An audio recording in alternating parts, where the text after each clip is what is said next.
معزز سامعین کرام، السلام علیکم ورحمۃ اللہ وبرکاتہ۔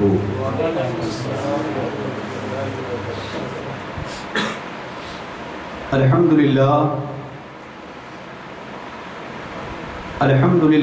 نحمده ونستعینه ونستغفره ونؤمن به ونتوکل علیہ ونعوذ باللہ من شرور انفسنا ومن سیئات اعمالنا،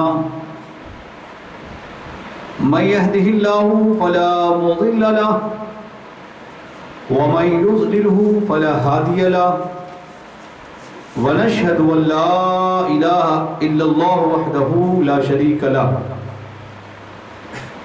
ونشهد ان محمدا عبده ورسوله، اما بعد فاعوذ بالله من الشيطان الرجيم، بسم الله الرحمن الرحيم، فاسألوا اهل الذكر ان كنتم لا تعلمون۔ صدق اللہ العظیم وصدق رسولہ النبی الامین المتین الکریم، ونحن علی ذلک لمن الشاہدین والشاکرین والحمد للہ رب العالمین۔ آئیے حصول سعادت کے لیے ہم سب مل کر اپنے پیارے نبی حضور رحمت للعالمین شفیع المذنبین سرکار دو عالم نور مجسم شاہ بنی آدم جناب احمد مجتبی محمد مصطفیٰ صلی اللہ تعالیٰ علیہ وآلہ وسلم کی بارگاہ اقدس میں ہدیہ درود پیش کریں۔ اللہم صلی علی سیدنا شفیعنا حبیبنا نبینا مولانا محمد مبارک وسلم، صلو علیہ صلاۃ و سلام علیک یا حبیب اللہ یا رسول اللہ صلی اللہ تعالیٰ علیہ وآلہ وسلم۔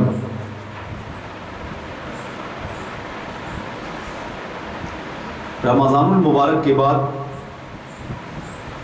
یہ شوال کا مہینہ شروع ہوا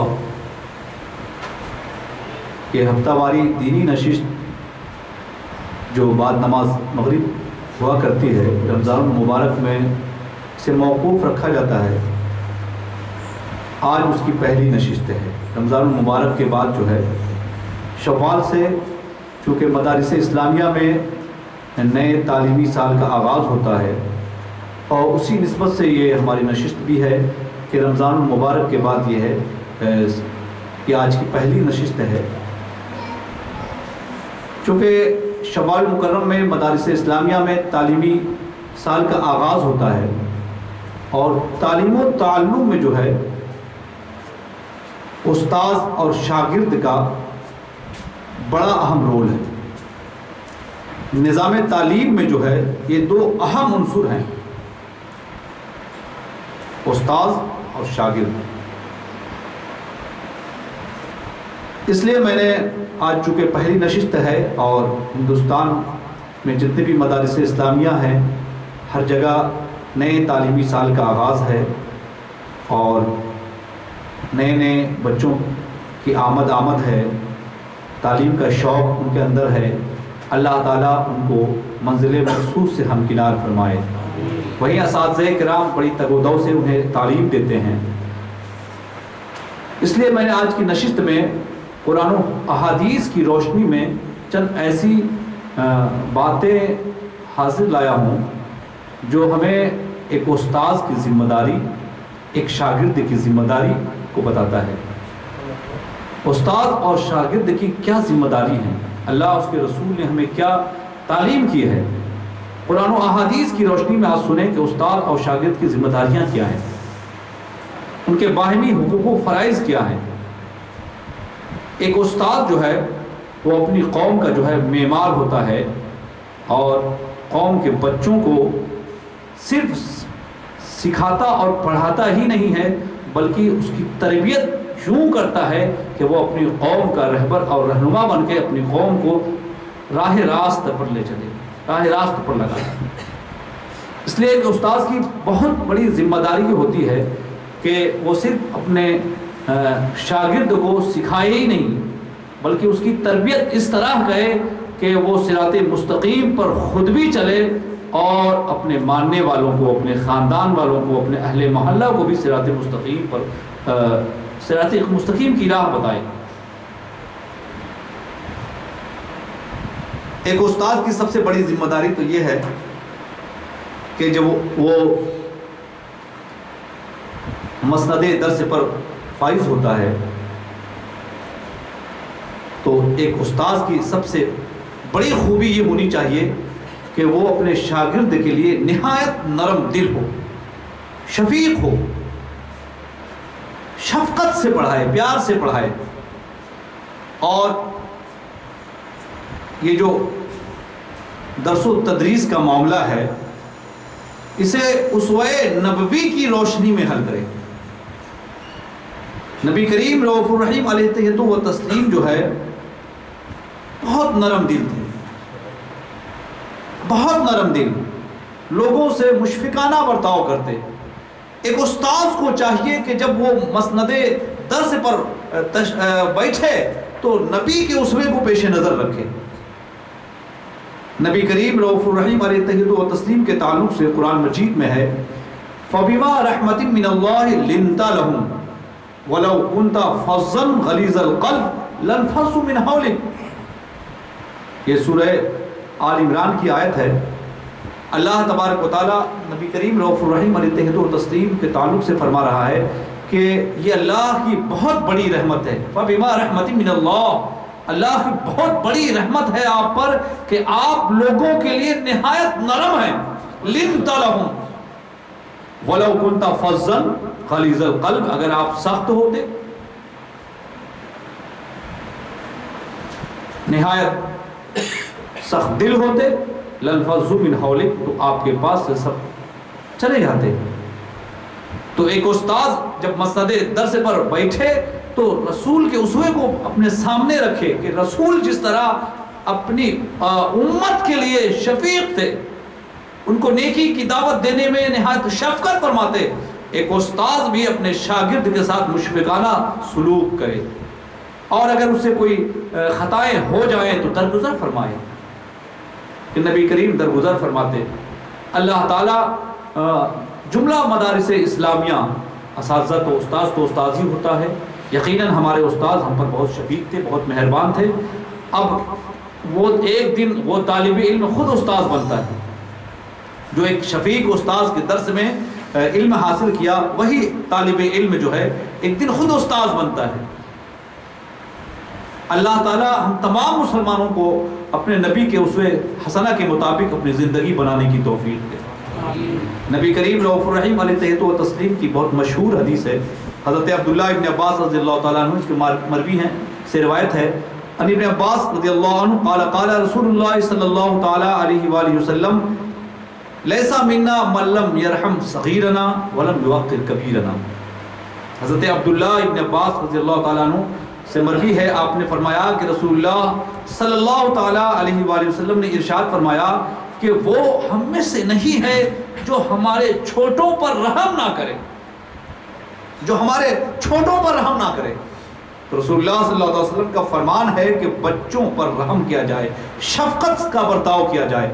تو ایک استاذ کے لیے ضروری ہے، اس کی ذمہ داری میں سے ہے کہ وہ اپنے بچوں سے، اپنے شاگرد سے نہایت شفقت کے ساتھ پیش آئے، چونکہ بچے ہیں، نادان ہیں، چوک ہو سکتی ہے، خطائیں ہو سکتی ہے، عفو درگزر سے کام لیں۔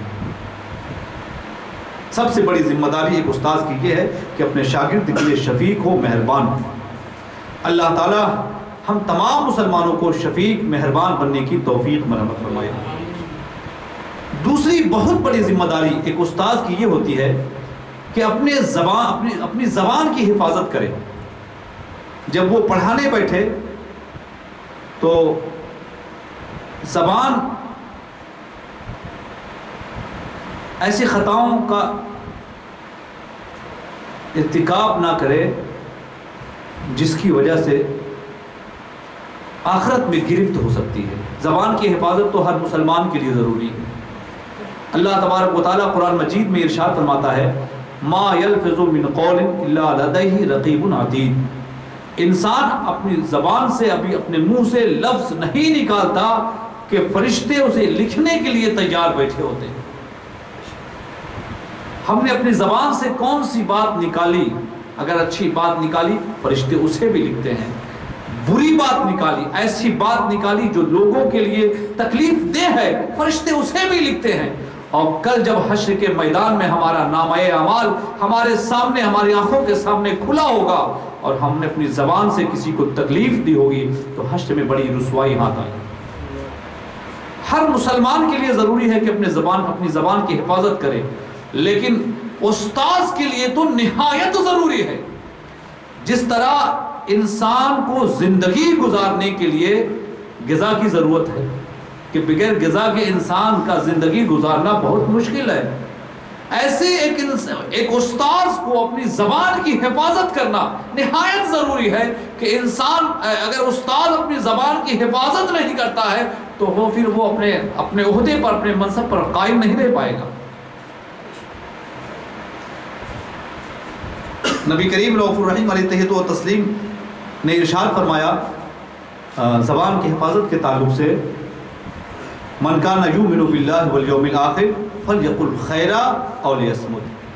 نبی کریم صلی اللہ علیہ وسلم نے ارشاد فرمایا جو اللہ پر اور آخرت کے دن پر ایمان رکھتا ہے وہ چاہے تو اچھی بات کہے یا پھر خاموش رہے، اگر اچھی بات نہیں کہہ سکتا تو خاموشی اختیار کرے۔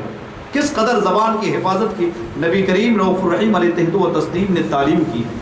ہر مسلمان کو زبان کی حفاظت ضروری ہے، لیکن ایک استاذ کے لیے تو نہایت ضروری ہے، اشد ضروری ہے۔ کہ حدیث شریف میں ہے، حضرت ابو ہریرہ رضی اللہ تعالیٰ عنہ کی روایت ہے، عن ابی ہریرہ رضی اللہ عنہ انه سمع رسول اللہ صلی اللہ تعالیٰ علیہ وسلم یقول ان العبد لیتکلم بالکلمۃ ينزل بها في النار ابدا مما بین المشرق والمغرب۔ یہ متفق علیہ حدیث ہے، بخاری شریف مسلم دونوں میں ہے۔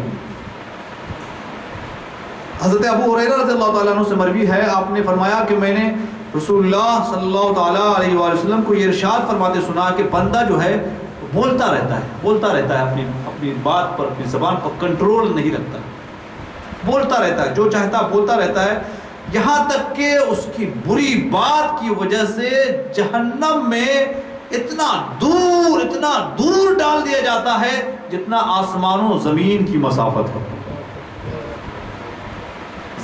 آسمان و زمین کا جو فاصلہ ہے اس فاصلے پر جہنم میں دور پھینک دیا جاتا ہے۔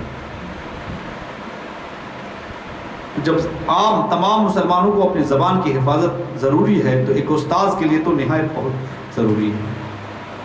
اللہ تعالیٰ ہم تمام مسلمانوں کو، اگر ہمیں اللہ تبارک و تعالیٰ یہ موقع فراہم کرے کہ ہم قوم کے نونہالوں کو دینی تعلیم سے آراستہ کر رہے ہیں تو اللہ ہمیں اپنی زبان کی حفاظت کرنے کی توفیق دے، اپنی ذمہ داری کو حسن و خوش اسلوبی کے ساتھ ادا کرنے کی توفیق دے، احسن طریقے سے ادا کرنے کی توفیق دے۔ ایک استاذ کی جہاں یہ ذمہ داری ہے کہ وہ شفیق ہو اور زبان اس کی جو ہے سچی ہو، بدگوئی سے محفوظ ہو، وہیں ضروری ہے کہ وہ اپنے شاگرد کو جو ہے سچ کی تعلیم کرے، سچ کی، اور نفرت سے دوری سکھائے، جھوٹ سے جو ہے بچنے کی تعلیم کرے، جھوٹ سے نفرت کرنے کی تعلیم کرے اور سچ کو گلے لگانے کی تعلیم کرے۔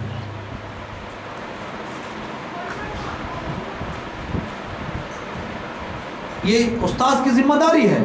آپ یہ دیکھیں، ایک استاذ جو ہے جب خود جھوٹ کا سہارا لے گا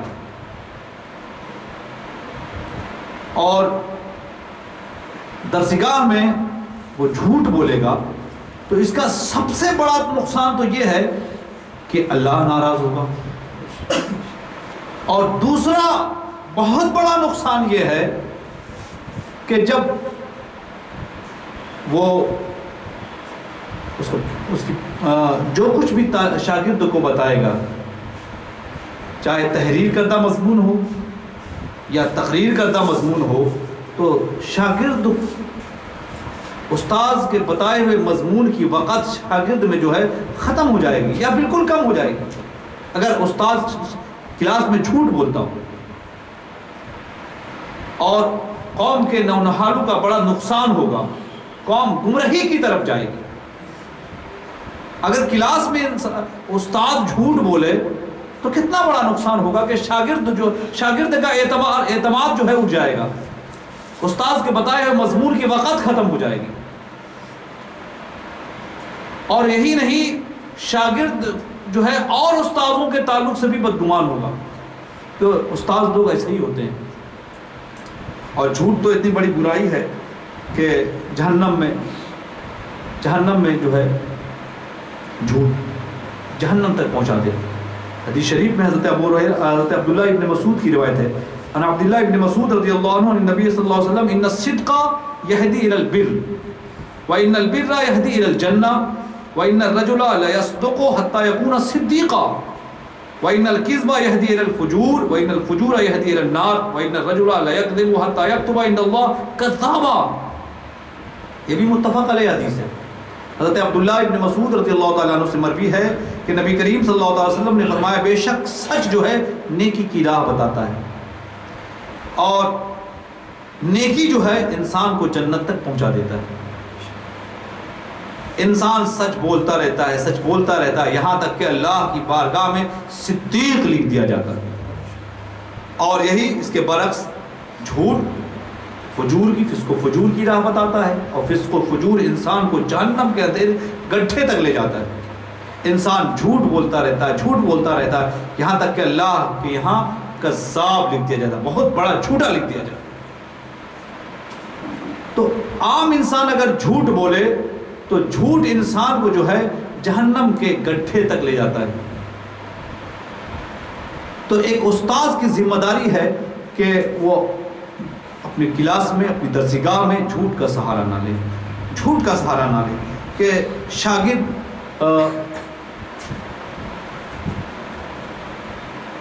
شاگرد کے دل میں جو ہے استاذ کی وقت کم ہو جائے گی یا بالکل ختم ہو جائے گی، وہ اور استاذ کے تعلق سے بھی بدگمان ہوگا۔ درمیانے درس صرف جھوٹ ہی نہیں، بد زبانی سے بھی بچنی چاہیے۔ عام طور پر کلاس میں کبھی کبھی یا علاقے کے حساب سے زبان کو استاد جو ہے کبھی کبھی جو ہے بے خیالی کہہ لیں، یا بہرحال جو بھی بات ہو زبان بالکل صاف ہونی چاہیے کہ انسان جو ہے کبھی کبھی جو ہے ایسا موقع آتا ہے کہ طالب علم کوئی بات نہیں سمجھتا تو استاد کبھی کہہ دیتا ہے اے بدھو گدھے کہیں کے، یا انسان کبھی کوئی شاگرد جو ہے چشمہ استعمال کرتا ہے تو اسے یوں مخاطب کرتے چشمش، کبھی کبھی بانر، یا اے لمبو، اے پتلو، اے موٹکو، یہ الفاظ بھی استعمال یہ غیر مناسب ہے۔ ایک استاذ کی ذمہ داری ہے کہ بد زبانی سے بچے، اور ایک مومن تو وہ ہے جو اللہ کے ہر فرمان پر عمل کرتا ہے۔ اللہ تبارک و تعالیٰ نے ایک دوسرے کو الزام لگانے، نام کو بدلنے، نام برا کرنے سے منع فرمایا ہے، مذاق اڑانے سے منع فرمایا ہے۔ اللہ تبارک و تعالیٰ قرآن مجید میں ارشاد فرماتا ہے یا ایھا الذین آمنوا لا یسخر قوم من قوم عسى ان یکونوا خیرا منهم ولا نساء من نساء عسى ان یکون خیرا منهن ولا تلمزوا انفسکم ولا تنابزوا بالالقاب بئس الاسم الفسوق بعد الایمان ومن لم یتب فاولئک هم الظالمون۔ اللہ تبارک و تعالیٰ سورہ حجرات میں ارشاد فرماتا ہے کہ کوئی قوم کسی قوم کا مذاق نہ اڑائے۔ ہو سکتا ہے کہ جس کا مذاق اڑایا جا رہا ہو اس سے بہتر ہو، نہ کوئی عورت کسی عورت کا مذاق اڑائے، ہو سکتا ہے کہ وہ عورت اس سے بہتر ہو، اور نہ آپس میں ایک دوسرے کا نام بگاڑے، نہ ایک دوسرے پر الزام رکھیں۔ اللہ فرماتا ہے کہ ایمان لانے کے بعد فاسق کہلانا کتنا برا ہے۔ وَمَن لَّمْ يَتُبْ، جو ان کاموں سے توبہ نہ کرے، فَأُولَٰئِکَ هُمُ الظَّالِمُونَ، وہ بہت بڑا ظالم، وہی ظالم ہے۔ وَمَن لَّمْ يَتُبْ فَأُولَٰئِکَ هُمُ الظَّالِمُونَ۔ تو ایک استاذ کی ذمہ داری یہ ہے کہ اپنی زبان کی حفاظت کرے، جھوٹ قطعاً نہ بولے کہ اس سے جو ہے جو پڑھا رہا ہے استاد، جو لکھا رہا ہے، اس کی وقت ختم ہو جائے گی، اور بدزبانی سے بچے۔ اس سلسلے میں سب سے بہتر طریقہ یہ ہے کہ شاگرد کا نام لیا جائے، شاگرد کا نام لے کر پکارا جائے۔ میرا بھی یہ تجربہ ہے، پڑھنے کے درمیان اگر کوئی استاد کسی شاگرد کو نام لے کر پکار دیتا ہے کہ محمد فرید عبارت پڑھو، تو اس کا دل خوش ہو جاتا ہے کہ استاد مجھے کتنی محبت سے، کتنے پیار سے پکار رہا ہے، اور سبق کی طرف اس کا دھیان بڑھ جاتا ہے۔ اور وہ جب رات کو اپنے گھر میں یا اپنے ہاسٹل میں یا اپنے کمرے میں سبق پڑھتا ہے تو اس کا دھیان رہتا ہے کہ کل استاذ نے مجھے پھر پکار لیا تو پھر پڑھنے کا موقع ملے گا، تو رات میں خوب دھیان سے سبق یاد کرتا ہے، خوب دھیان سے یاد کرتا ہے۔ اس کے برعکس آپ دیکھ لیں، اگر کلاس روم میں کسی کو کہہ دیا ارے بدھو تو پڑھتا نہیں ہے، چشمش تیرا دھیان کدھر ہے، لمبو تو دیکھ نہیں رہا ہے، اے بڑے بڑے بال والے کدھر دیکھ رہا ہے، تو پھر وہ پڑھنے کی طرف اس کا رجحان کم ہو جاتا ہے۔ اس سلسلے میں سب سے بہتر طریقہ یہ ہے کہ جو اس کا نام ہے، نام یا کنیت سے پکارا جائے۔ حدیث شریف آپ سنیں اس تعلق سے کہ نبی کریم صلی اللہ علیہ وسلم نے فرمایا ایک موقع سے حضرت ابو سعید خدری رضی اللہ تعالیٰ عنہ کو جو ہے ان کی کنیت سے پکارا۔ حدیث شریف میں ہے کہ رسول اللہ صلی اللہ علیہ وسلم سے فرمایا یا ابا سعید من رضی باللہ ربا وبالاسلام دینا وبمحمد نبیا وجبت لہ الجنہ۔ ایک موقع پر حضرت ابو سعید خدری رضی اللہ تعالیٰ عنہ کو آپ نے یوں مخاطب کیا، اے ابو سعید کہ جو اللہ کے رب ہونے پر راضی ہو گیا، اسلام کے دین ہونے پر راضی ہو گیا، اور محمد کے نبی ہونے پر راضی ہو گیا، اس کے لیے جنت واجب ہو گئی۔ تو حضور صلی اللہ علیہ وسلم کا اسوہ سب سے بہتر ہے کہ حضور صلی اللہ علیہ وسلم جو ہے نام لے کر یا کنیت سے پکارتے صحابہ کو، جیسا کہ ابھی یہ اس حدیث میں حضرت ابو سعید کو فرمایا یا ابا سعید، اور ایک استاذ کے لیے اسوہ حسنہ سے بہتر اور کیا عمل ہو سکتا ہے۔ اللہ تعالی ہم تمام مسلمانوں کو اگر کبھی ہمیں استاذی کا موقع ملے، کسی درسگاہ میں، اسکول میں، مدرسے میں پڑھانے کا اتفاق ہو، تو اپنی زبان کی حفاظت کرنے کی توفیق۔ یوں ہی استاذ کی ایک ذمہ داری ہے کہ اپنے شاگرد کے اندر علم آراستہ کرنے کا جذبہ پیدا کرے، کہ صرف جو ہے خانہ پوری کر دینا، نصاب کی تکمیل کر دینا، یہ ذمہ داری سے بھاگنا ہے۔ اللہ نے آپ کو موقع فراہم کیا ہے کہ قوم کے نونہالوں کو آپ دین سکھائیں، تو ان کے اندر، ان کے دل میں، ان کے باطن میں جو ہے علم آراستہ کریں، علم کا شوق پیدا فرما دیں۔ صرف علم کا شوق ہی نہیں، ایک استاذ کے لیے تو ضروری یہ ہے کہ اگر کوئی شاگرد کچھ پوچھے تو چھپائے نہیں، اسے بتائے۔ حدیث شریف میں ہے کہ من سئل عن علم علمہ ثم کتمہ الجم یوم القیامہ بلجام من نار، ترمذی کی حدیث ہے کہ جب کسی شخص سے اس علم کے بارے میں پوچھا گیا جو اسے حاصل ہے، جو اسے آتا ہے، اور اس نے اس علم کو چھپایا، تو اللہ تبارک و تعالی قیامت کے دن آگ کی لگام، اس پر آگ کی لگام سے اسے کسے گا، اس پر آگ کی لگام لگائے گا۔ تو اگر کوئی شاگرد کچھ پوچھتا ہے تو علم کو چھپائے نہیں، بلکہ اس کے اندر مزید شوق پیدا کرے۔ اور یہ اس وقت ممکن ہے کہ آپ کو جو مضمون پڑھانے دیا گیا ہے، آپ نے اس مضمون کی بھرپور تیاری کی ہو۔ اگر آپ تیاری کر، ایک استاذ کی ذمہ داری ہے کہ جو مضمون پڑھانے دیا گیا ہے اس کی تیاری، مکمل تیاری ہو، اس طرح مکمل تیاری ہو کہ اگر شاگرد کو اس مضمون کے تعلق سے کوئی اشکال ہے، کوئی اعتراض ہے، تو اس اشکال کا جو ہے تشفی بخش جواب دے۔ اور یہ اسی وقت ممکن ہو سکتا ہے کہ جب آپ نے اس مضمون کی مکمل تیاری کی، اور صرف مکمل تیاری ہی نہیں، اس کو ایسے انداز میں آپ نے مضمون کی تیاری کی ہے کہ اظہار ما فی الضمیر اور مناسب انداز پر آپ کو قدرت بھی ہو، مناسب انداز سے اس ما فی الضمیر کی تعبیر کی آپ میں قدرت ہو، کیونکہ یہ جو نونہالان امت ہیں، یہ جو تشنگان علوم نبویہ مدارس کا رخ کرتے ہیں، اسکول کالج کا رخ کرتے ہیں، یہ استاذ کے پاس جب حاضر ہوتے ہیں تو یہ قوم کی امانت ہے، یہ قوم کی امانت ہے۔ اگر آپ نے تیاری نہیں کی، جو مضمون پڑھانا ہے اور درسگاہ میں حاضر ہو گئے، اور شاگرد ہے، استاذ کا ادب و احترام اس پر لازم ہے، استاذ بولتا ہے، شاگرد سن رہا ہے، مگر آپ مضمون کی تیاری نہیں کی اور جو ہی وقت گزار دیا تو گویا آپ نے امانت میں خیانت کی، امانت میں خیانت کی۔ اس لیے ایک استاذ کی ذمہ داری ہے کہ صرف جو ہے بچوں میں حصول علم کا جذبہ ہی نہیں پیدا کریں، اس طرح جذبہ پیدا کریں جو آپ کی ذمہ داری مضمون کو پلانے کی کوشش کریں۔ اللہ تعالی ہم تمام مسلمانوں کو تمام حقوق و فرائض جو جس پر بنتے ہیں اسے حسن و خوش اسلوبی کے ساتھ ادا کرنے کی توفیق دے۔ ایک استاذ کی یہ بھی ذمہ داری ہے کہ اپنے شاگرد سے جب ہم کلام ہو، شاگرد کو پڑھائے سکھائے تو اسی لب و لہجے، اسی زبان، اسی انداز میں پڑھائے جو طالب علم کے فہم کے مطابق ہو۔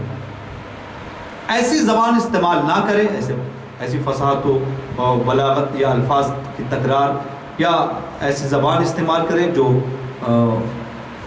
جس کلاس کے طالب علم ہیں ان کی مناسب نہ ہو۔ چھوٹے بچے ہیں اور آپ جو ہے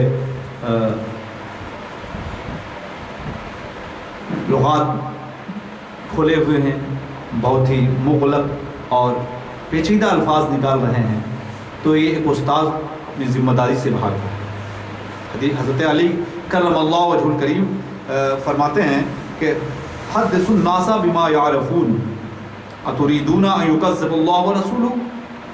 حضرت علی نے فرمایا کہ لوگوں سے ان کی استعداد، ان کی صلاحیت کے مطابق گفتگو کرو، جس حیثیت کے جو لوگ ہیں ان سے اسی طرح کی گفتگو کرو۔ کیا تم یہ چاہتے ہو کہ اللہ اس کے رسول کی تکذیب ہو، کہ انسان بات نہ سمجھے؟ تو ایک استاذ کی ذمہ داری ہے کہ وہ گفتگو اور الفاظ ایسے ہی نکالے جو اس کلاس کے لائق ہو، اس شاگرد کے لائق ہو۔ اللہ تعالی ہم تمام مسلمانوں کو اپنی ذمہ داری احسن طریقے سے نبھانے کی توفیق دے۔ ایسے ہی ایک استاد کی یہ بھی ذمہ داری ہے کہ جب اب شاگرد میں کوئی خوبی دیکھے، کوئی کمال دیکھے، سبق اچھا سنائے تو اس کی حوصلہ افزائی کرے، دل شکنی نہ کرے یا بے توجہ نہ بنے، بلکہ اس کی حوصلہ افزائی کرے۔ اور نبی کریم رؤوف الرحیم علیہ تحیۃ و تسلیم کا اس تعلق سے اسوہ سب سے بہتر اسوہ ہے کہ ایک دفعہ جو ہے حضرت ابی ابن کعب رضی اللہ تعالیٰ عنہ سے حضور صلی اللہ علیہ وسلم نے پوچھا کہ تمہیں معلوم ہے کہ اللہ کی کتاب میں سب سے عظیم آیت کون سی ہے؟ تو حضرت ابی ابن کعب رضی اللہ تعالیٰ عنہ نے جواب فرمایا کہ آیت الکرسی۔ تو حضور صلی اللہ تعالیٰ علیہ وسلم اس سے خوش ہو گئے اور آپ کے سینے پر ہاتھ رکھا اور فرمایا لَيَحْنِكَ الْعِلْمُ ابا المنذر، اے ابو منذر تجھے علم مبارک ہو، تجھے علم مبارک ہو۔ کہ رسول اللہ صلی اللہ تعالی وسلم نے جب خوبی پائی حضرت ابی ابن کعب میں تو آپ نے حوصلہ افزائی فرمائی۔ ایک استاذ کے لیے نبی کے اسوہ سے بہتر اور کیا ہو سکتا ہے کہ استاذ کی ذمہ داری ہے، اس کے شاگرد پر اس کا حق ہے کہ جب شاگرد میں کوئی خوبی، کوئی کمال دیکھے تو اس کی حوصلہ افزائی فرمائے۔ اسی طرح استاذ کی یہ ذمہ داری ہے اور شاگرد پر اس کا حق ہے کہ استاذ کے شاگرد کے حق میں وہ دعائیں کرے، شاگرد کے لیے دعائیں کرے، خیر و برکت کی دعائیں کرے، علم میں ترقی کے لیے دعائیں کرے۔ آج استاد اور شاگرد کا رشتہ جو ہے ایک رسمی طور پر باقی رہ گیا ہے، جو ایک لگاؤ ہوتا ہے، دلی لگاؤ، باطنی لگاؤ، رجحان، وہ مفقود ہوتے جا رہا ہے۔ وجہ یہی ہے کہ ہم استاد جو ہے وہ اپنا نصاب پورا کرنا یا رسم نبھانا چاہتے ہیں، اور شاگرد میں وہ روح پیدا نہیں ہوتی ہے، تو شاگرد بھی جب تک رشتہ ہے رشتہ نبھاتے ہیں، اور تعلیمی سال ختم ہوتے ہی دھیرے دھیرے دھیرے استاد سے دوریاں ہوتی ہیں۔ لیکن ایک استاد جب اسے اس طرح پرورش کرے کہ رب سے گڑ گڑا کر دعائیں کرے، تو اللہ تبارک و تعالیٰ یقیناً استاد اور شاگرد کی جو دلی محبت ہے ان دونوں میں پیدا فرماتے ہیں اور رشتہ ہمیشہ برقرار رکھے۔ حضرت عبداللہ ابن عباس رضی اللہ تعالیٰ عنہ بیان کرتے ہیں کہ ایک دفعہ نبی کریم صلی اللہ تعالیٰ علیہ وآلہ وسلم جو ہے قضائے حاجت کے لیے بیت الخلاء تشریف لے گئے، تو میں نے آپ کے لیے وضو کا پانی لا کر رکھ دیا۔ جب حضور صلی اللہ علیہ وسلم واپس تشریف لائے تو آپ نے دریافت فرمایا کہ پانی کس نے رکھا ہے؟ تو نبی کریم رؤوف الرحیم علیہ تہت و تسلیم کو بتایا گیا کہ آپ نے رکھا ہے۔ تو نبی کریم صلی اللہ تعالیٰ علیہ وآلہ وسلم نے دعا فرمائی، اللہم فقہہ فی الدین اللہم علمہ۔ بخاری کی حدیث ہے کہ اللہ اسے دینی سمجھ عطا فرما اور اسے علم سے نواز دے، علم سے نواز دے۔ تو نبی کریم رؤوف الرحیم علیہ تہت و تسلیم کے اسوہ سے بہتر اور کیا ہو سکتا ہے؟ نبی کریم رؤوف الرحیم علیہ تہت و تسلیم جو ہے دعائیں کیا کرتے تھے صحابہ کرام کے لیے۔ تو ایک استاذ کی ذمہ داری ہے کہ طالب علم کے حق میں دعائیں کرے۔ اللہ تعالی ہم تمام مسلمانوں کو اگر مسند درس التدریس پر فائز فرمائے تو جو استاذ کی ذمہ داری ہے، جو حقوق و فرائض ہیں، احسن طریقے سے اسے نبھانے کی توفیق دے۔ اسی طرح کبھی ایسا ہوتا ہے کہ استاذ نے کچھ پوچھا اور طالب علم اس کا جواب نہ دے سکے، تو استاذ کی ذمہ داری ہے کہ وہ اسے بتا دے۔ جب طالب علم سے پوچھ لیا جواب نہ ہو سکے تو اسے تشنا نہ چھوڑے، اسے اس کا صحیح جواب بتا دے، اس کا صحیح حل بتا دے۔ حدیث شریف میں ہے، حضرت عبداللہ ابن عمر رضی اللہ تعالیٰ عنہ سے مروی ہے کہ ایک دفعہ رسول اللہ صلی اللہ علیہ وسلم نے صحابہ سے پوچھا کہ اچھا بتاؤ، درختوں میں سے ایسا ایک درخت ہے جس کے پتے نہیں گرتے، درختوں میں ایک ایسا درخت ہے جس کے پتے نہیں گرتے ہیں، اور اس کی مثال جو ہے مسلمان کی طرح ہے۔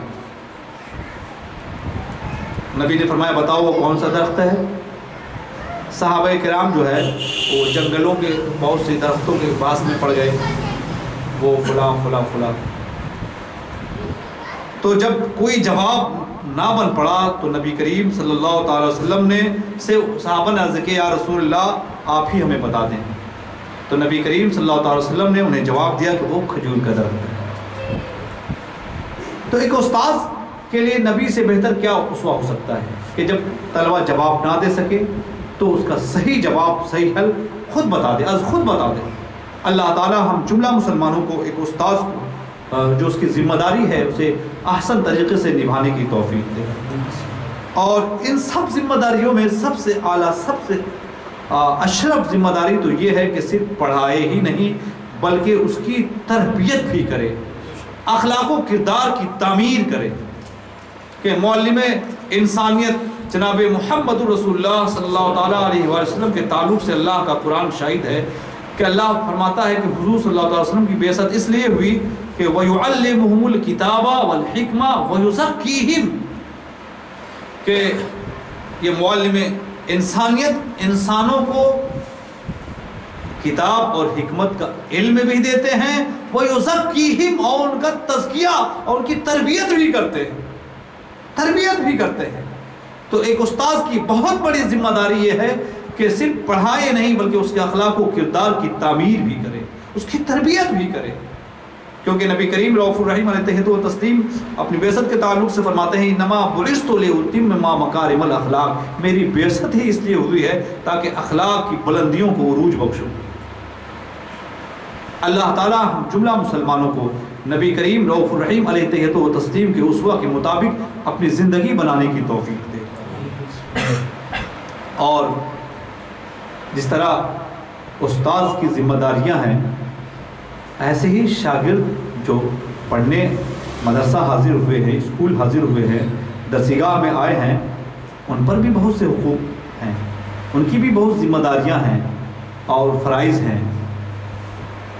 اگر ایک شاگرد، ایک طالب علم اپنی ذمہ داریوں کو، اپنی ذمہ داریوں سے بھاگتا ہے تو پھر وہ علم حاصل نہیں کر سکے گا، علم حاصل پھر جاہل کا جاہل رہے گا۔ جس طرح استاذ کی ذمہ داریاں ہیں، ایسے ہی جو ہے شاگرد کی بھی بہت سی ذمہ داریاں ہیں۔ استاذ کی ان ذمہ داریوں کو ابھی آپ نے سنا، ایسے ہی شاگرد کی کچھ ذمہ داریاں ہیں۔ شاگرد کی سب سے پہلی ذمہ داری تو یہ ہے کہ جس سے وہ تعلیم حاصل کرے تو اس کا ادب و احترام اس پر لازم ہے، ادب و احترام لازم ہے۔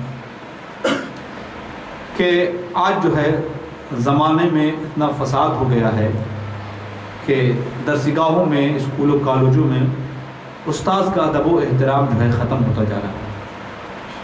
اگر شاگرد، اگر طالب علم اپنے استاد کا ادب نہ کرے، احترام نہ کرے تو اگرچہ ظاہری طور پر سمجھ میں آئے کہ اس کا رزلٹ بہت اچھا آیا ہے، لیکن دھیرے دھیرے وہ علم سے دور ہوتا جائے گا۔ ادب و احترام بہت لازم چیز ہے۔ ابھی ایک حدیث حضرت عبداللہ ابن عباس رضی اللہ تعالیٰ عنہ سے مروی آپ نے سنی کہ قال قال رسول اللہ صلی اللہ تعالیٰ علیہ وآلہ وسلم لیس منا من لم یرحم صغیرنا ولم یوقر کبیرنا۔ نبی نے فرمایا کہ وہ ہم میں سے نہیں ہے جو ہمارے چھوٹوں پر رحم نہ کرے اور ہمارے بڑوں کی تعظیم نہ کرے۔ جو بڑے کی تعظیم نہیں کرتا ہے، رسول اللہ نے فرمایا لیس منا۔ اور استاذ تو اتنا بڑا ہے کہ والد جو اس کا خونی والد ہے، اس سے اس کا مقام بلند ہے، کیونکہ یہ جو خونی والد ہے اس کی پرورش یہی ہے، گوشت پوشت کی پرورش ہوتی ہے، مگر ایک استاذ جو ہے اس کی روحانی تربیت کر کے ایسی کامیاب زندگی بناتا ہے کہ اس کی دنیا بھی اچھی ہو جاتی ہے اور آخرت بھی سنور جاتی ہے۔ نبی کریم رؤوف الرحیم علیہ تحیۃ و تسلیم ارشاد فرماتے ہیں انما انا لکم بمنزلۃ الوالد اعلمکم، کہ میں تمہارے لیے باپ کی منزل میں ہوں کیونکہ میں تمہیں تعلیم دیتا ہوں۔ تو استاد جو ہے باپ ہوتا ہے، باپ، اور استاد جو ہے خونی باپ سے بھی اس کا مرتبہ بلند ہے، کہ خونی باپ تو اس کے جسم کی پرورش کرتا ہے، اس کے کپڑے کی دیکھ دیکھ کرتا ہے، کھانے پینے کے، لیکن اللہ تبارک و تعالیٰ بندوں کے لباس کو نہیں دیکھتا، بندوں کی صورتوں کو نہیں دیکھتا، اللہ تعالیٰ بندوں کے قلوب کو دیکھتا ہے، اور بندوں کے قلوب کی تربیت، اس کا تزکیہ استاذ کرتا ہے۔ آخرت میں جو ہے کامیابی کا معیار جو ہے لباس اور صورتیں نہیں ہیں، آخرت میں کامیابی کا معیار جو ہے دل کی صفائی، اور اس دل کی صفائی اور دل کی تربیت، دل کی پرورش جو ہے ایک استاذ کرتا ہے۔ تو یقیناً استاذ کا مقام بہت بلند ہے۔ تو ایک شاگرد کی ذمہ داری ہے، لازمی اس کے لیے، اس کا فرض ہے کہ اپنے استاذ کا ادب و احترام کرے، کہ اگر استاذ کا ادب و احترام نہیں کرے گا تو بہت ایسا ہے کہ وہ اسے علم کا ایک حصہ بھی نہیں ملے گا۔ ادب و احترام تو یقیناً لازم ہے، لازمی چیز ہے، اور اس کے ساتھ ہی ساتھ ایک شاگرد کے لیے ضروری ہے کہ وہ جو تعلیم حاصل کر رہا ہے اس میں اخلاص ہو، اخلاص و للہیت کے ساتھ اصول علم میں سرگردہ ہو۔ اگر اخلاص نہیں ہے، مقاصد کچھ اور ہیں، تو بظاہر تو لگے گا کہ یہ فلاں ڈگری اس کے پاس ہے، فلاں ڈگری ہے، لیکن وہ علم اسے حاصل نہیں ہوگا جو آخرت میں اسے رسوائی سے بچا دے۔ ہر کام میں اخلاص ضروری ہے، عبادت میں اخلاص ضروری ہے، نماز روزے حج زکوٰۃ میں اخلاص ضروری ہے، تو علم میں بھی اخلاص ضروری ہے۔ اللہ تبارک و تعالیٰ قرآن مجید میں ارشاد فرماتا ہے وَمَا أُمِرُوا إِلَّا لِيَعْبُدُوا اللَّهَ مُخْلِصِينَ لَهُ الدِّينَ، انہیں بندگی کا حکم تو دیا گیا ہے صرف اسی لیے کہ وہ خالص اس کا بندہ بن کے اس کی عبادت کرے، اس کی رضا کے لیے عبادت کرے۔ تو علم میں نیت کی درستگی بہت بڑی چیز ہے۔ اللہ کی رضا کے لیے، اپنی آخرت کی درستگی کے لیے علم حاصل کریں۔ اللہ تعالیٰ ہم تمام مسلمانوں کو علم کا متلاشی بنائے اور اخلاص کے ساتھ علم حاصل کرنے کی توفیق دے۔ ایک شاگرد کی، ایک طالب علم کی لیے یہ بھی ضروری ہے، اس کی ذمہ داری ہے، اس کا حق ہے کہ تعلیمی مراحل میں اگر اسے کوئی مشقت، کوئی مصیبت، کوئی مشکلات درپیش ہو تو نہایت صبر و تحمل کا معاملہ اختیار کرے، اور ایسے ہی قربانی کی ضرورت ہو، اثار کی ضرورت ہو تو اسے دریغ نہ کرے، اثار و قربانی کا معاملہ کرے، صبر و تحمل کا معاملہ کرے۔ ایک طالبان علم کے لیے نہایت ضروری چیز میں سے ہے کہ جو بھی اس راہ میں قدم رکھتا ہے بغیر مشقت کے اسے علم نہیں حاصل ہو سکتا۔ بغیر مشقت کے اللہ نے علم جو ہے مشقت میں چھپا رکھا ہے۔ آرام دہ گدے میں، روم میں آرام سے زندگی گزار کے پھر علم حاصل نہیں کر سکتے، مشقتیں جھیلنی پڑیں گی۔ ہمارے اسلاف اکابرین کی تاریخیں پڑھیں کہ انہوں نے اس راہ میں کتنی مشقتیں برداشت کی۔ اس تعلق سے جمعہ میں بھی دو چند واقعات میں نے لوگوں کو سنائے۔ حضرت انس بن مالک رضی اللہ تعالیٰ عنہ فرماتے ہیں کہ علم اس وقت تک حاصل نہیں ہو سکتا جب تک کہ اس راہ میں محنت مشقت کی لذت نہ چکھی جائے۔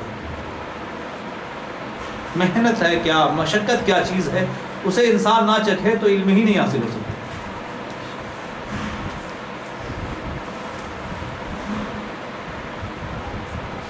حضرت سیدنا عبد القادر جیلانی رضی اللہ تعالیٰ عنہ کے واقعات پڑھیں کہ بغداد میں آپ نے کتنی مشقتیں جھیلی اپنے زمانے طالب علمی میں۔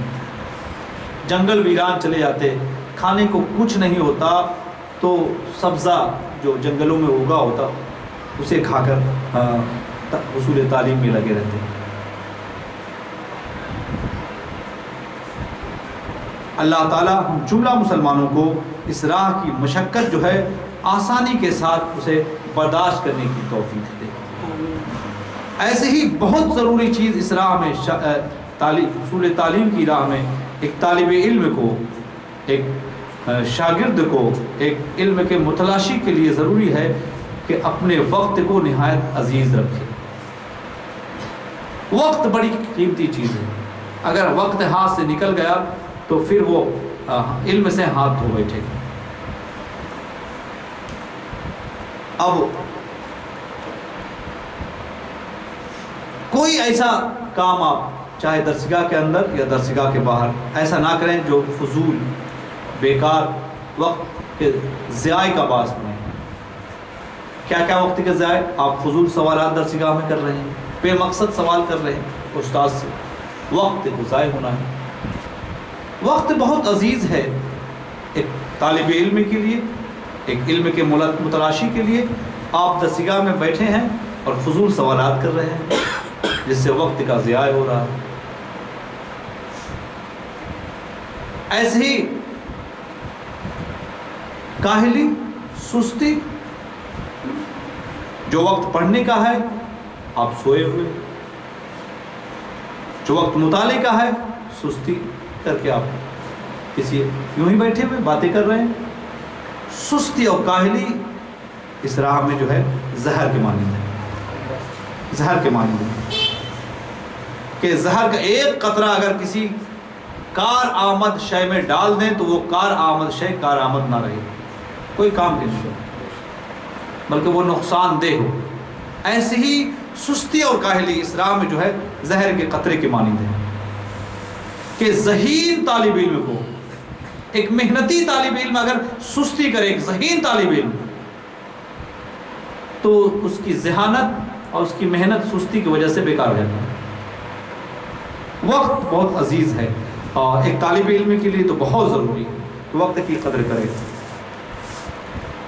ایسی جو طالب علم وقت کی قدر کرے گا تو اسباق میں کبھی ناغہ نہ کرے گا۔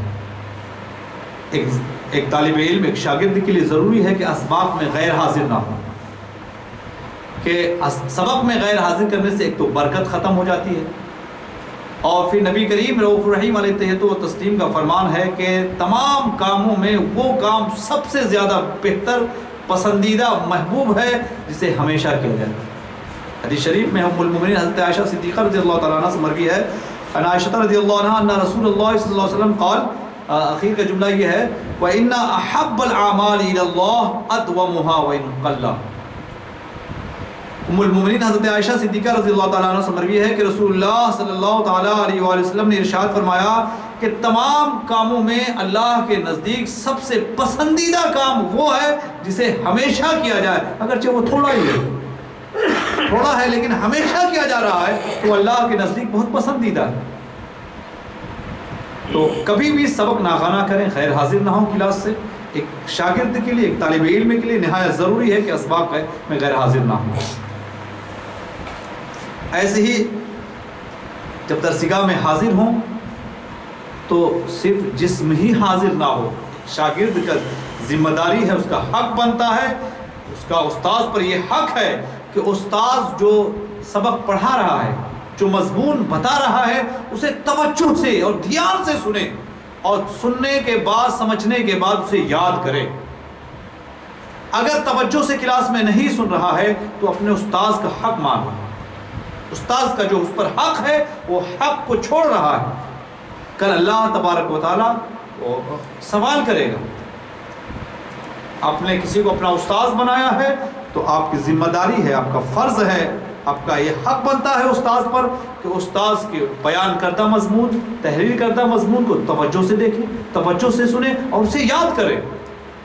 اگر آپ یاد نہیں کر رہے ہیں، توجہ سے نہیں سن رہے ہیں تو آپ جو ہے استاذ کا حق ادا نہیں کر رہے، آپ اپنی ذمہ داری سے بھاگ رہے ہیں، پھر آپ کے ہاتھ علم نہیں آئے گا۔ اللہ تعالیٰ ہم تمام مسلمانوں کو، خواہ استاذ ہو یا شاگرد، اس کی جو ذمہ داریاں ہیں، اس کے جو حقوق ہیں، وہ فرائض ہیں، احسن طریقے سے اسے ادا کرنے کی توفیق دے۔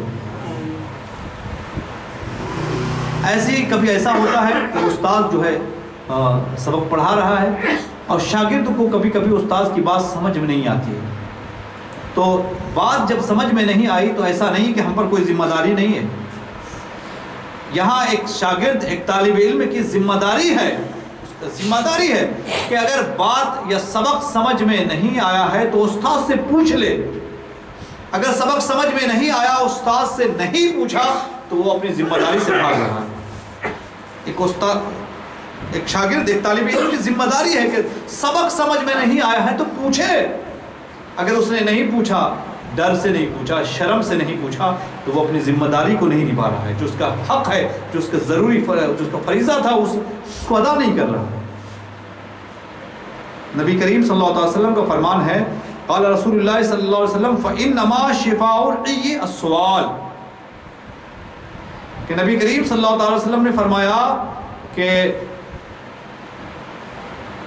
نہ جاننے کا علاج، نہ جاننے کا علاج جو ہے پوچھنا ہے۔ اگر آپ کو نہیں سمجھ میں آ رہی، نہ سمجھی کا علاج یا غلط فہمی کا علاج السوال، پوچھ لینا ہے۔ اور اللہ تبارک و تعالیٰ قرآن مجید میں ارشاد فرماتا فَاسْأَلُوا أَهْلَ الذِّكْرِ إِن كُنتُمْ لَا تَعْلَمُونَ، اگر تمہیں علم نہیں ہے، فہم نہیں ہے، ادراک نہیں ہے تو اہل علم سے پوچھو، علم متلاشی بنو، علم کا حصول، علم کے حصول علم کے وجوب کو یہ آج بتا رہی ہے۔ ایک انسان پر واجب ہوتا ہے کہ وہ پوچھے، اور جب ہم نے کسی فلاں شخص کو اپنا استاذ بتایا ہے تو ہماری ذمہ داری ہے کہ ہم پوچھیں۔ اللہ تعالیٰ ہر علم کے متلاشی کو اس کی ذمہ داریاں، اس کے حقوق، اس کے فرائض احسن طریقے سے نبھانے کی توفیق دے۔ اور بہت بڑی چیز اس راہ میں یہ ہے کہ اگر آپ علم کی راہ میں اپنے قدم بڑھایا ہے تو اپنے آپ کو جو ہے برائیوں سے بچائیں۔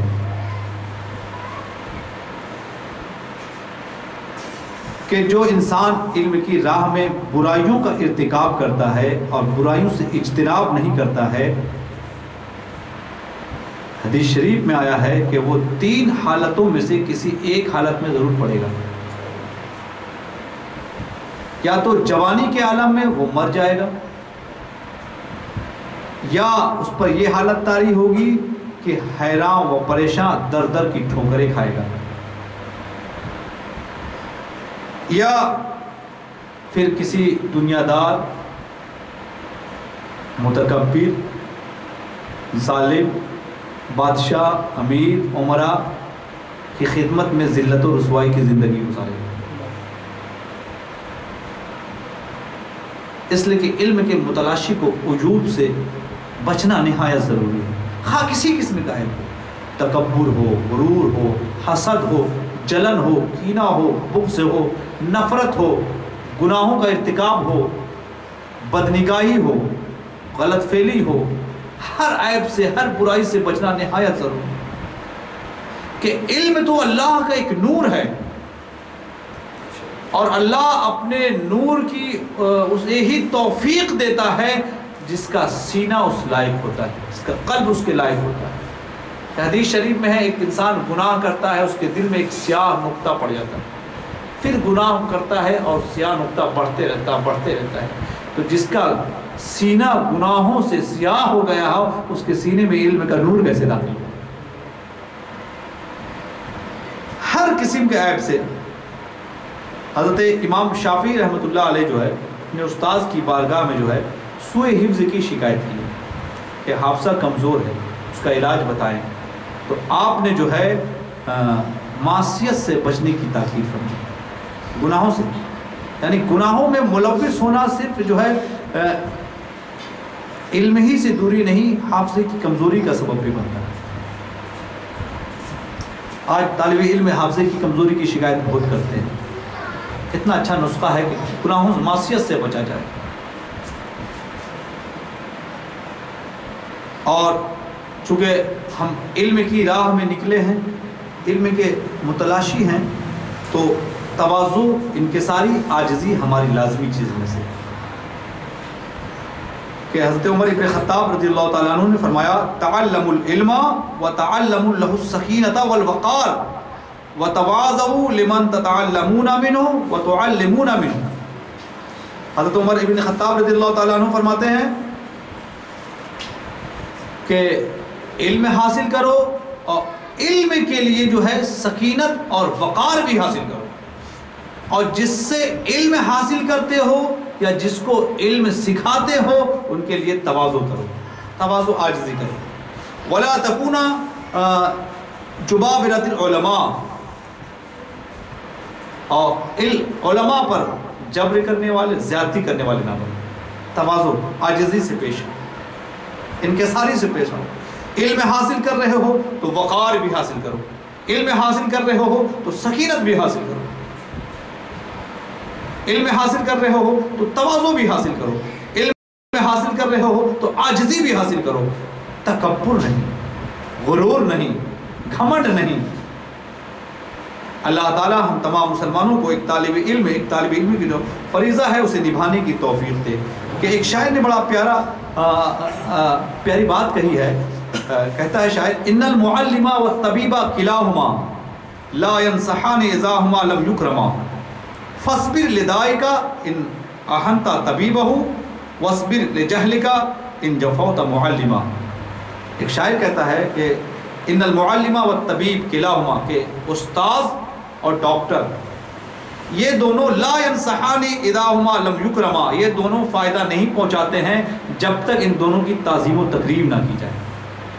ان کے ساتھ کبر کریں گے، تکبر اکڑیں گے تو وہ فائدہ نہیں پہنچائیں گے.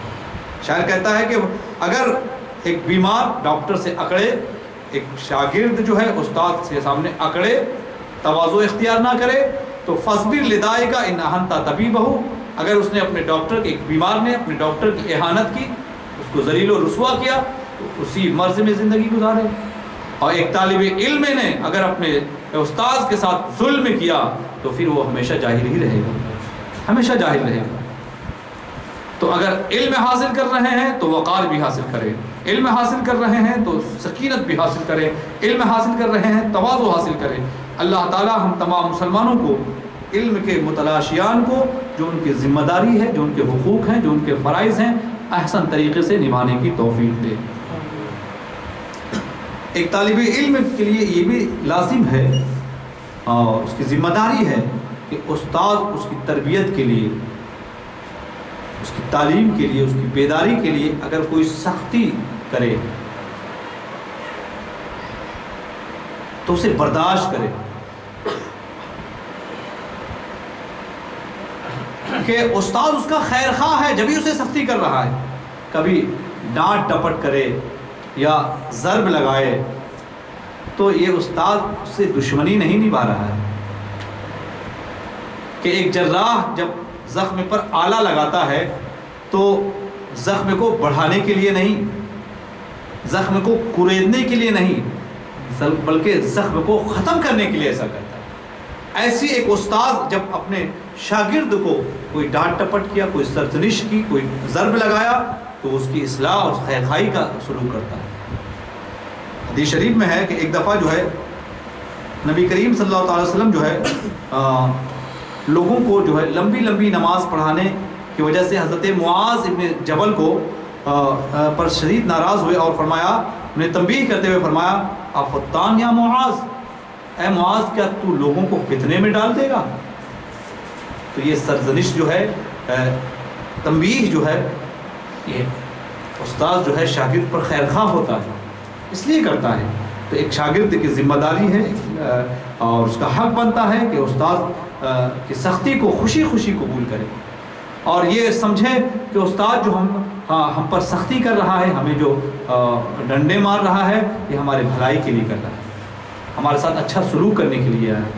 آج نظام تعلیم کا طریقہ بدل گیا ہے، مدارس میں تو بہرحال ایسی کوئی بات نہیں ہے، لیکن اسکول و کالج میں جو ہے استاد جو ہے وہ مارنا ڈانٹنا وہ جو ہے اس پر جو ہے ایسا کر دیا گیا کہ شاگرد ساتھ ایسا نہیں کر سکتے، حالانکہ مطلب شدت اختیار نہ کرے تو کوئی حرج نہیں، تنبیہ کے لیے ایسا کر سکتا ہے انسان۔ اور استاد اور شاگرد کی یہ ذمہ داریاں جو ابھی میں نے اس لیے بیان کر دی تاکہ اللہ تعالی ہم تمام مسلمانوں کو اپنی اپنی ذمہ داریاں احسن طریقے سے نبھانے کی توفیق دے۔ آخری جو بات ہے یہ میں بتا رہا ہوں، استاد اور شاگرد دونوں کے لیے لازم ہے کہ استاد جو علم پڑھا رہا ہے، شاگرد جو علم پڑھ رہا ہے، دونوں اس وقت تک کامیاب نہیں ہو سکتے جب تک وہ دونوں اپنے اپنے علم پر عمل پیرا نہیں۔ اور ایک استاد صرف پڑھانا اس کا کام نہیں ہے، بلکہ اسے عمل کے لیے تیار کرنا، عمل کی ترغیب دینا بھی اس کی ذمہ داری ہے۔ ایک شاگرد کی ذمہ داری ہے کہ جو پڑھا ہے اس پر عمل کرے، کہ جب تک علم پر عمل نہیں کرے گا علم کارآمد نہیں۔ کہ صحابہ کرام کا یہ طریقہ رہا ہے کہ حضرت عبداللہ ابن مسعود سے مروی ہے کہ جب ہم 10 آیتیں سیکھتے تو اس کے معنی سیکھتے اور جب تک اس پر عمل نہیں کرتے آگے نہیں بڑھتے۔ علم جو ہے اس وقت تک پختہ نہیں ہوتا ہے جب تک علم کے مطابق عمل نہ کیا جائے۔ آپ اپنے روزمرہ کی زندگی کو دیکھیں، آپ کو کئی صورتیں یاد ہیں، کون سی صورتیں یاد ہیں جس پر آپ عمل کرتے ہیں، جسے نماز میں پڑھتے ہیں؟ سورہ فاتحہ، سورہ اخلاص اور بھی بہت سی صورتیں۔ وہ دعائیں آپ کی پختہ ہیں جنہیں آپ روز پڑھتے ہیں، وہ تسبیحیں یاد ہیں آپ کو جو صبح و شام پڑھتے ہیں۔ تو جس علم پر آپ عمل کر رہے ہیں وہ علم پختہ ہو گیا۔ علم اس وقت تک پختہ نہیں ہوتا جب تک اس کے مطابق عمل نہ کیا جائے۔ اگر انسان علم پر عمل نہیں کرتا ہے تو دھیرے دھیرے وہ علم بھی رخصت ہو جاتا ہے۔ آپ اپنے روزمرہ کے اعمال کو دیکھ لیں کہ کون کون سا علم آپ کے ساتھ مضبوطی کے ساتھ چمٹے ہوئے، وہ علم آپ کے ساتھ مضبوطی کے ساتھ ہے جس پر آپ روزانہ عمل کرتے ہیں۔ تو علم جو ہے عمل کے ساتھ پختگی حاصل کرتا ہے۔ اللہ تعالی ہم تمام مسلمانوں کو علم پر عمل کرنے کی توفیق دے۔ حضرت علی فرماتے ہیں علم جو ہے عمل کو آواز دیتا ہے، علم جو ہے عمل کو پکارتا ہے۔ اگر علم عمل پاتا ہے تو علم رک جاتا ہے، اور اگر نہیں پاتا ہے تو عمل کو نہیں پاتا ہے تو عمل نہیں تو علم بھی چلا جاتا ہے، رخصت ہو جاتا ہے۔ عمل ہے ہی نہیں تو میں ٹھہر کے کیا کروں گا؟ علم تلاشتا ہے عمل کو، کہاں ہے عمل، کہاں ہے عمل؟ اگر عمل کو دیکھ لیا، پا لیا تو علم بھی رہتا ہے، اور عمل نہیں ہے تو علم کیوں ٹھہرے؟ علم بھی چلا جاتا ہے۔ وقت بہت ہو چکا ہے، آخری یہ جملہ کہہ کے میں اپنا خطاب آج یہاں ختم کر رہا ہوں۔ حضرت عمر ابن خطاب نے حضرت ابی ابن کعب سے دریافت فرمایا کہ آپ بتائیں طالب علم کون ہے؟ تو آپ نے کہا جو اپنے علم کے مطابق عمل کرتا ہے وہی طالب علم ہے۔ اللہ تعالی ہم تمام مسلمانوں کو جو ہمارے حقوق، فرائض، ذمہ داریاں ہیں احسن طریقے سے نبھانے کی توفیق دے۔ وآخر دعوانا ان الحمد للہ رب العالمین۔